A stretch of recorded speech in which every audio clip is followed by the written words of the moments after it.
You can quickly design advertising posts shooting photos with your iPad camera. Then go to Clip Studio and from File, select Create New from Photo Library.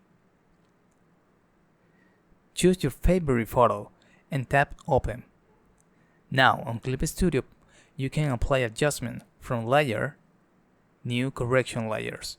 Select one, for example brightness and contrast. Adjust the values with a slider or numbers, and tap OK when you are happy with the result.